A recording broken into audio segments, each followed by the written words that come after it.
Hello Saddlers fans, welcome back to another pre-match preview here at the Pallet Track Bescott Stadium.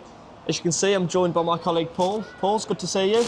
Another match day. Tranmere Rovers are the visitors today. Let's talk about Tranmere first and foremost. What kind of threat are they going to pose to the Saddlers this afternoon, would you say? Well, it's fair to say they've got a really experienced side, haven't they? You know, when you look at their recruitment in the summer, bringing in Richie Smallwood, who got promoted with Bradford, very experienced midfielder at high level with the likes of Middlesbrough, Rotherham as well, and Hull City, I think, as well. And then you've also got Nathan Smith as well, who's spent most of his career, well, all of his career at Port Vale, hasn't he? Again, a couple of promotions with them, really good experience. And there's some other experienced players within that as well. You know, there's quite a few players over 30, so they'll bring a lot of know-how, which with that comes its threats, you know, and obviously Andy Crosby as well came in there last season and steadied the ship. You know, they were in a lowly position, kept them up and ended up staying up fairly comfortably.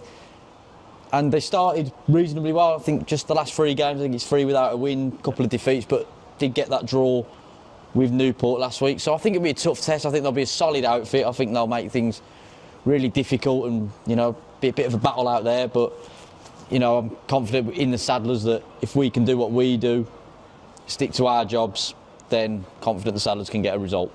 Yeah, and he's hoping we'll get a confident result. You mentioned Tranmere's recent form. On the flip side, our form of late has been fantastic. Talk about the last home game, Chesterfield, Daniel Carno getting his first goal, 1-0 win on the back of what was another brilliant display at MK Dons. And then last week, difficult conditions on the road at Fleetwood, but we'd argue a hard-fought point on the day. So coming into this, I know you've been at the training ground this week as well. You've seen what's been going on with Matt Sadler in the training sessions.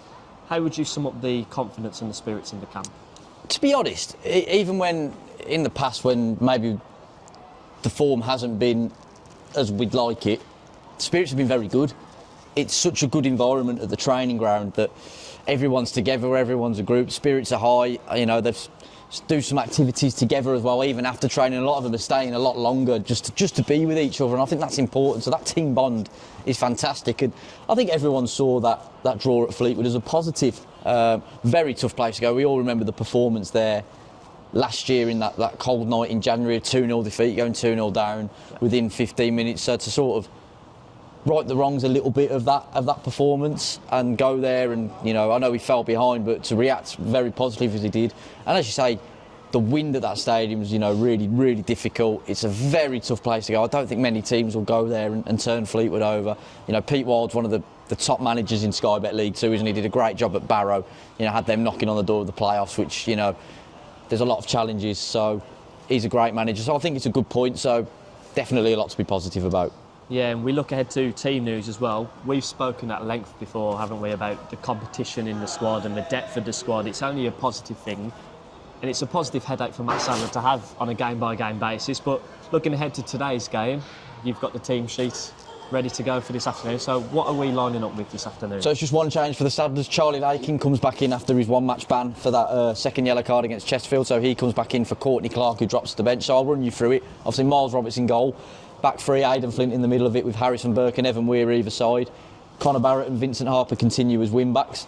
So in that midfield, it's Lewis Warrington as the pivot, with Charlie Lakin and Ryan Finnegan as the 8. Again, Ryan Finnegan, he's been in good form as well. And then up front, Aaron Presley and Daniel Carno, who's of course scored 2 in 2.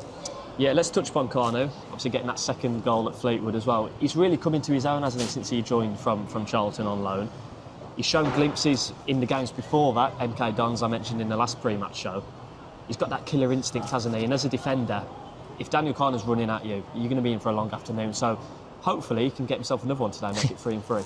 Yeah, that's it. We'd love to see that, wouldn't we? See him get 3-3. But yeah, he's had a great start to his life as a Saddler, hasn't he? You know, had those cameo appearances off the bench. You know, his debut was here against Salford off the bench, looked dangerous and bright, and you saw what he's going to bring to the team. And you know, to get his first goal, that first goal was terrific, brilliant run down that right and a great arrowed finish. And then it was a different kind of finish at Fleetwood, wasn't it? You know, the ball's sort of bobbling, there's a knockdown from Aidan Flint, and then I think Presley and Finnegan are in there, and he just gets himself in the right place and the right time. And you said it, striker's instincts to get that goal, and that's what you want. You want him in the box, you want him making a nuisance of himself and getting in position to score goals, and that's what we've seen so far. So as you say, he's proving to be a real handful and showing exactly why Matt Sadler wanted to sign him all summer. So it wasn't obviously a reactionary one, it was one Matt Sadler had on his list for a very long time.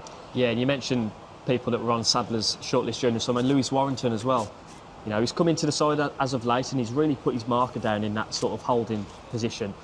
Just how vital has he been to the Sadlers so far? I know it's early days, there's a lot of games to go, but in terms of first impressions, how would you sum up his start so far? Very good. Obviously, again, I think it took a couple of games to get going, but you know that's as a result. Don't forget he joined, I think, 2 days or a day before the season started. So, you know, we've got a very intense style of play, haven't we, under Matt Sadler? So obviously a lot of players do need to adapt to that, and they do need time. But I think he's come on leaps by game by game, he's just getting better and better. And I feel like MK Dons was the game where he really arrived. He just got on the ball, calmed everything down, kept the Sadlers ticking, and I feel like a lot goes through him for the Sadlers now. And when he gets on the ball, he's really showing his quality, and he's very crucial in that pivot. And obviously you've got Brandon Comley as well, who can do just as good a job. So, you know, when Lewis Warrington needs to come off, Brandon Comley comes in and does just as good a job, but that keeps him fresh because he's you know, playing 75 minutes or whatever. So we've got a fresh Lewis Warrington, and like I said, he's getting better and better, and his quality on the ball is really showing.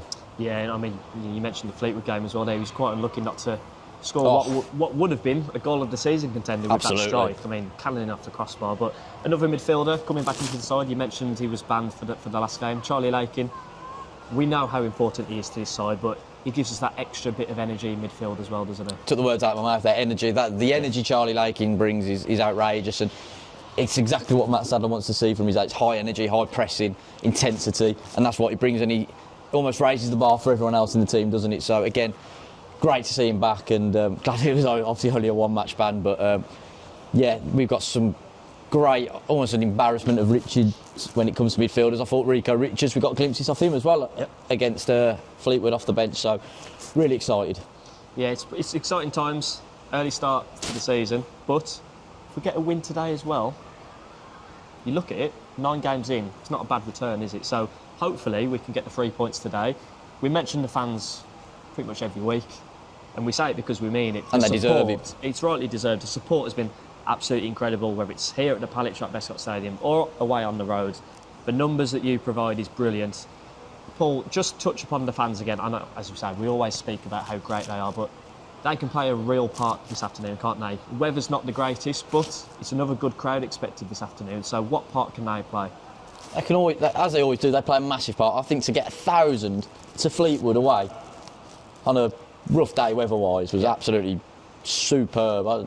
I was actually, I mean, I shouldn't be surprised, but I was a little bit surprised at how great those numbers were, and they sung their hearts out, really backed the team. Even when the team went 1-0 down, they were with us. Throughout the whole game, they were with us, and that really helped us get that point, and that could be a big point come the end of the season. So again, when everyone's pulling together like we have been all season, we're unstoppable. And I think if everyone's together today, like I'm sure we will be, it'll make for a fantastic atmosphere. The lads will absolutely thrive off it. Don't underestimate how much they do thrive off it. So you play a massive part, and you continue to do so.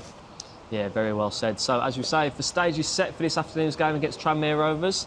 We're looking forward to this one. So if you are in attendance this afternoon, sing loud and proud for the boys, and as always, bring on the Sadlers.